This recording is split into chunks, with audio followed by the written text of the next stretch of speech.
वारिस पठान साहब, ये योगी आदित्यनाथ का जो बार बार इस तरह का बयान आ रहा है जिसमें वो ये कहते हैं कि बटेंगे तो कटेंगे, वो कहते हैं कि भगवान दृष्टि दी है, मुस्लिम पक्ष को ही आगे आके प्रस्ताव देना चाहिए, जो गलती हुई इसको सुधार लेना चाहिए। अब वो कह रहे हैं ज्ञानवापी साक्षात विश्वनाथ जी ही हैं।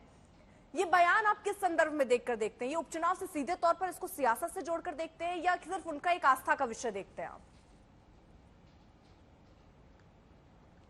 देखिए, बहुत शर्मनाक ये बात है कि उत्तर प्रदेश के मुख्यमंत्री योगी आदित्यनाथ ने संविधान की शपथ ली है, मगर ना वो संविधान को मानते हैं, ना कायदे कानून को मानते हैं। उनको पता है कि मैटर सब जुडिस है, कोर्ट में पेंडिंग है, हियरिंग चल रही है।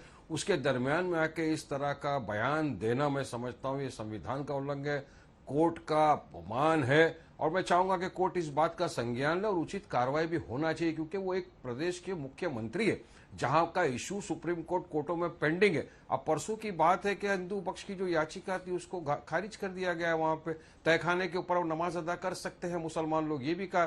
तो अब योगी को क्या हो गया? फेल हो गए टोटल एज उत्तर प्रदेश के मुख्यमंत्री। और हमारे देश में अर्पिता जी एक होड़ लगी है, कौन बड़ा हिंदू।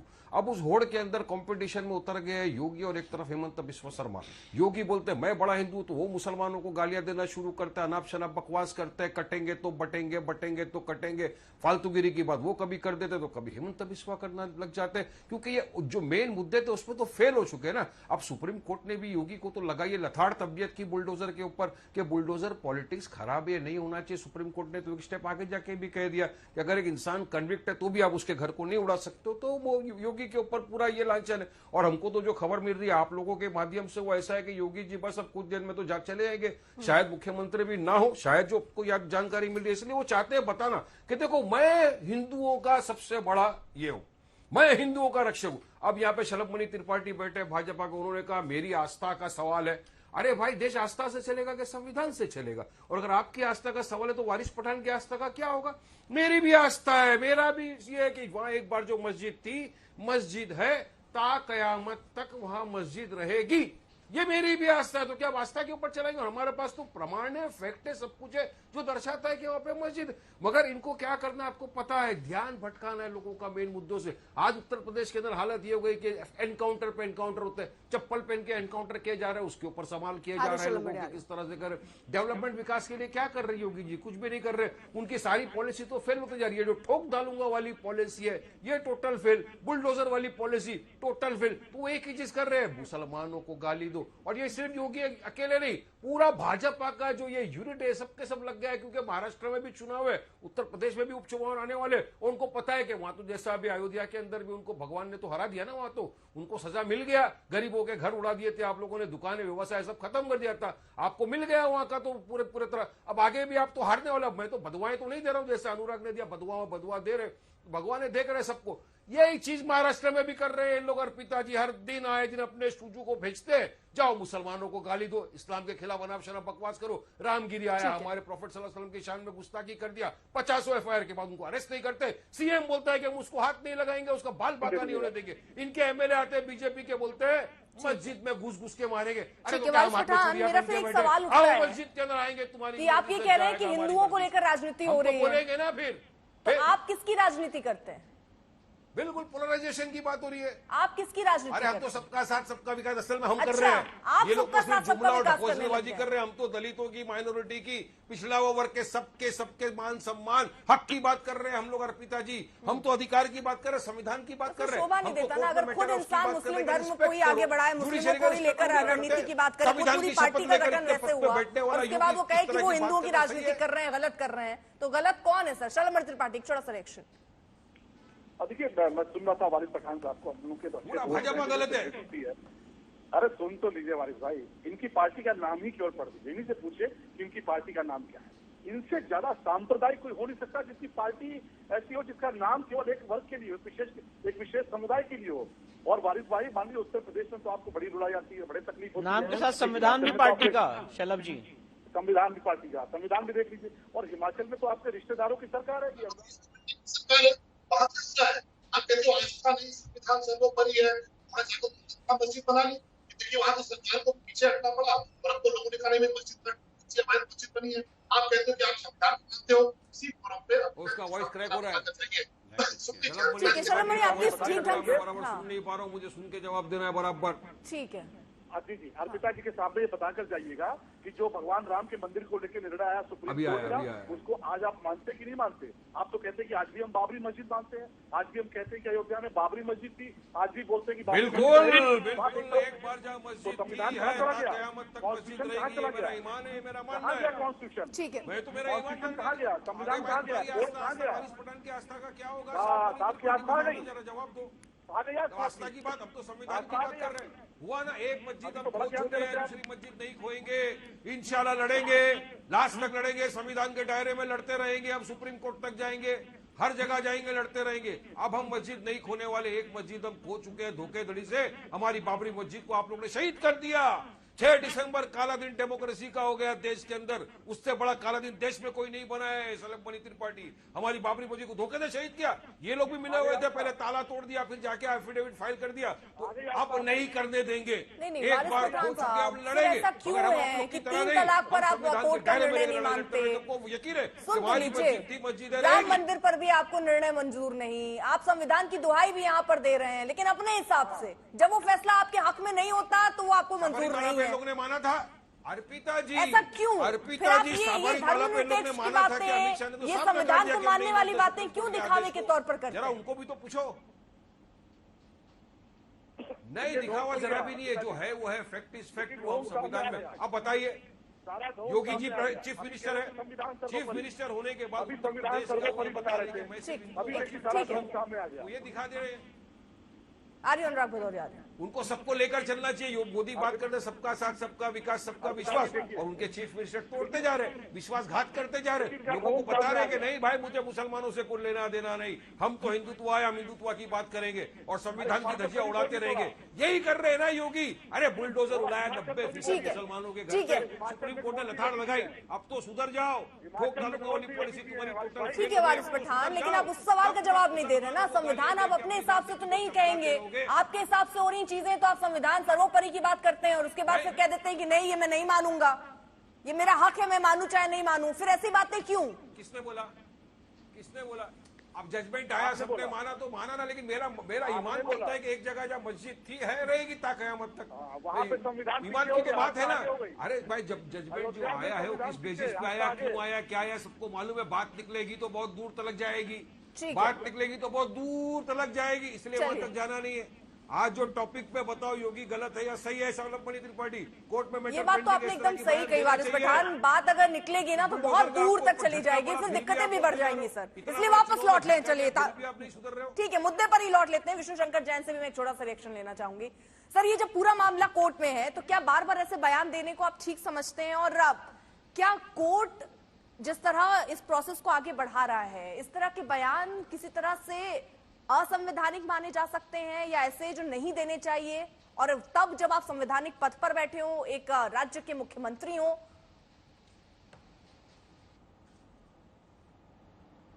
देखिए अर्पिता जी, मैं पूछना चाहता हूं संविधान के कौन से प्रोविजन का उल्लंघन हुआ है जो यहाँ पे बाकी 2 प्रवक्ता बैठे हैं, वारिस भाई और अनुराग भाई, जरा बताएं। आर्टिकल बताएं, सेक्शन बताएं, अगर नॉलेज है तो बताएं कि भैया कौन से आर्टिकल का कौन से सेक्शन का वायलेशन हुआ है। Point number 1। Point number 2, Arpita ji जरा ये मुझे बताइए कि ज्ञानव्यापी के केस में state of UP active party है क्या? स्टेट ऑफ यूपी का इसमें कोई रोल है?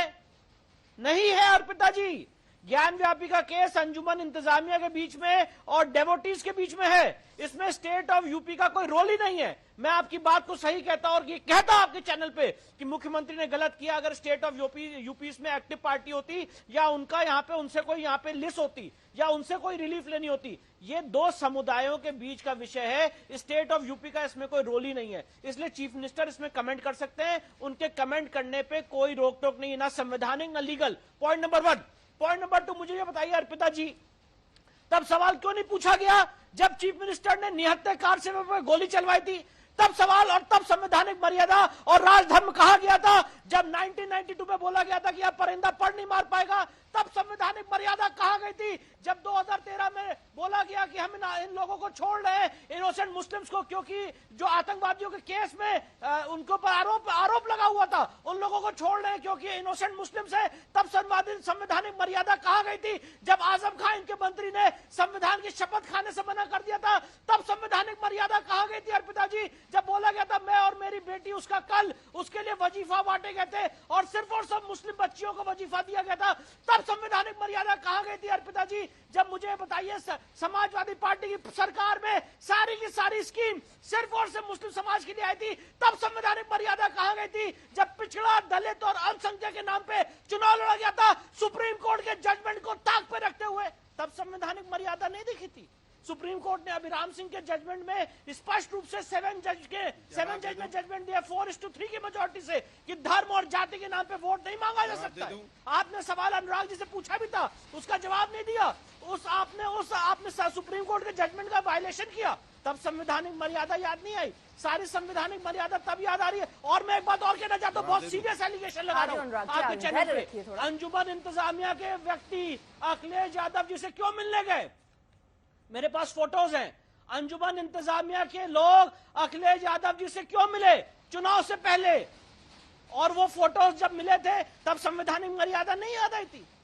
संवैधानिक मर्यादा तभी याद आ रही है अगर कोई आदमी अपने आराध्य, अपने ईश्वर की बात कर रहा है, जहां पे हमारे साथ बर्बरता हुई, शिवलिंग के ऊपर वजू किया गया, जहां पे पूरा का पूरा परिसर चीख चीख के कह रहा है कि एक हिंदू मंदिर का परिसर है, अगर उसके लिए एक लीगल लड़ाई लड़ी जा रही कोर्ट में, एक आदमी यहाँ पे वारिस पठान आपके सामने कह रहा है ताक़यामत तक मस्जिद रहेगी, पर हिंदू समाज का कोई व्यक्ति ये नहीं कह सकता है कि ताक़यामत तक ये मंदिर रहेगी। हमारा भी कंसेप्ट है, once a temple always a temple. और ये बात एक चीफ मिनिस्टर भी कह सकता है, ये बात एक सनातन धर्म का व्यक्ति भी कह सकता है, क्योंकि ये दो समुदायों के बीच का विषय है, इसमें कोई भी कॉन्स्टिट्यूशनल फंक्शनरी इन्वॉल्व नहीं है। ठीक है, अनुराग भदौरिया। नहीं, गलत। आ रही हूँ वारिस पठान, इसके बाद आ रही हूँ अनुराग भदौरिया। मतलब सीएम आपका हिसाब से समुदाय विषय की बात करेंगे? देश हिंदुस्तान, हिंदुस्तान अपने हिंदू भाई मैं अपनी बात कर लूं, मुसलमानों के लिए हिंदुस्तान संविधान। अरे एक मिनट रुकिए, वारिस पठान जी रुकिए एक मिनट। अरे रोकिए ना अर्पिता जी, अगर मेरा जवाब चाहिए तो। देखिए, देश संविधान और न्यायपालिका से चलता है। देश हमेशा से, चूंकि अनेकता में एकताओं वाला देश है, हिंदुस्तान है, जिसको कहते हैं कि विश्व में सबसे प्यारा देश है। क्यों? क्योंकि यहाँ विभिन्न भाषाओं के, विभिन्न वेशभूषाओं के, विभिन्न धर्मों के लोग रहते हैं, फिर भी एक रहते हैं, क्योंकि हम संविधान और न्यायपालिका को मानने वाले लोग हैं। दूसरी तरफ अभी एक प्रवक्ता महोदय चिल्ला के कह रहे थे स्कीमें कर गई, फलाने धर्म के लिए स्कीम कर दी गई। बताइए, मेट्रो चलाई गई, किस धर्म के लिए चलाई गई? कौन धर्म के लोग उसमें बैठते हैं? एक्सप्रेस वे बनाया गया, किस धर्म के लिए बनाया गया? स्टेडियम हमने बनाया, किस धर्म के लिए बनाया है? बताइए, आपसे पूछना चाहता हूँ। हमने पार्क बनाए हैं, यहाँ पर मोहम्मद अली जौहर यूनिवर्सिटी किस धर्म के लिए बनाया? मैं पूछना चाहता हूँ। हमने लैपटॉप दिया, किस धर्म के लोगों को दिया गया? हमने 1090 महिला समस्या के लिए बनाया, कौन सा धर्म के लिए बनाया? हमने डायरेक्ट सिस्टम मजबूत किया, हमने किस धर्म के लिए हमने मजबूत किया? इसलिए हम विकास की बात करने वाले लोग हैं। आप आए मत बोलिए, को छोड़ देते, तब संवैधानिक मर्यादा कहाँ गई थी? अरे बीजेपी के प्रवक्ता हो तो फिर बीजेपी के प्रवक्ता बन जाइए। और यहाँ पे बोले वकील है, कहाँ के वकील हो? वकील की बात करने आए थे, बन गए बीजेपी के प्रवक्ता। इसलिए मैं पूछ रहा हूँ, नहीं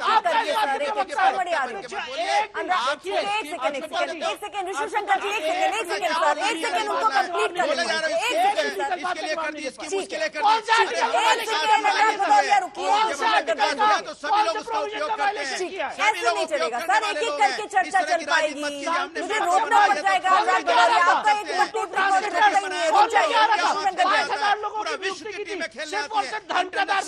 मैं ये चाह रही हूँ, ठीक है, चलिए एक सेकेंड, आप मुझे जरा 3-4 सवाल जो आप पूछ रहे हैं वो एक बार दोहरा दीजिए, और उसी के इर्द गिर्द मैं अनुराग भदौरिया से जवाब ले लूंगी। आपके पॉइंट वाइज जो सवाल आप रख रहे हैं वो जरा पूछ लीजिए। पहला सवाल, अगर मुख्यमंत्री ने यह बयान दिया है, अनुराग भदौरिया बताएं संविधान के कौन से आर्टिकल का वायलेशन किया है? पॉइंट नंबर 1, संविधान के कौन सा आर्टिकल का वायलेशन किया है? स्पेसिफिक बताएं, अगर कानून जानते हैं तो बताएं। Point number 1। Point number 1 minute, देखिए बीच में नहीं। अनुराग भदौरिया, आवाज कम कीजिए जरा, अनुराग भदौरिया की सवाल एक बार कंप्लीट होने दीजिए, फिर आ रही हूं अनुराग भदौरिया। एक सेकेंड, अनुराग भदौरिया, अर्पिता जी ऐसे नहीं। हाँ, विश्वशंकर जैन, ठीक है, अर्पिता जी ऐसे। ठीक है। दूसरा सवाल, जब आजम खां देखिए ऐसे अर्पिता जी ऐसे डिबेट कैसे हो सकती है? अनुराग भदौरिया, सवाल एक सेकेंड, आपसे ही सवाल है, वो सवाल में पॉइंट वाइज आपसे जवाब लेना चाहूंगी ना, इधर उधर की बातें ना हो तो बेहतर है। ठीक है, के मुद्दों पे रहता हूँ, जनता अरे ठीक है सर, सब केवल जनता जनता कहने से अगर हर नेता जनता का हो जाता तो आज जनता कहाँ होती सर? कह रहे हैं वकील हैं और बोले जा रहे हैं जनता जनता सिर्फ चर्चा में ही बात होती है, बाकी सब अपने हिसाब से राजनीति करते हैं। नहीं, तो मैं तो लीगल बात कर रहा हूँ ना, मैं तो लीगल बात कर रहा हूँ भाई। कहना चाहता हूँ एक सेकंड, अनुराग भदौरिया रुक जाइए, मुझे आवाज कम करनी पड़ेगी और मैं चर्चा में आपके पास नहीं ऐसे कैसे डिबेट हो सकती बनाया है? था, कौन सा धर्म को लोग इस्तेमाल करते हैं बताइए? एम्बुलेंस हमने 108 एम्बुलेंस चलाए, कौन से धर्म को लोग सर, वो इस्तेमाल जो आप करते हैं बताइए? शंकर जैन जो आप सवाल पूछ रहे थे कि किसी एक धर्म के लिए बात हुई है, ऐसे उनको इस कैसे बात डिबेट से हो सकती है? हाँ। आप किसी को बोलने ही नहीं दे रहे। अर्पिता जी, दूसरा सवाल, 2013 में जब अखिलेश यादव सरकार आतंकवादियों को छोड़ रही थी, उस ऑर्डर में क्या लिखा हुआ था ये इनोसेंट मुस्लिम यूथ है, इनको हम छोड़ रहे, तब क्या संवैधानिक मर्यादा थी कि नहीं थी, और कौन से प्रोविजन के तहत छोड़ रहे थे? तीसरा सवाल अर्पिता जी, जो मोहम्मद अली जौहर यूनिवर्सिटी बनी थी वो कौन से संवैधानिक प्रोविजन के तहत बनी थी? चौथा सवाल, जब आजम खान शपथ ले रहे थे एक स्टेट के मिनिस्टर की, तो क्या उन्होंने ओथ जो संविधान की शपथ है वो शपथ लेने से ही मना कर दिया था, सिर्फ सीक्रेसी की शपथ ली थी? इन 4 सवालों का जवाब दे दे जरा। ठीक है।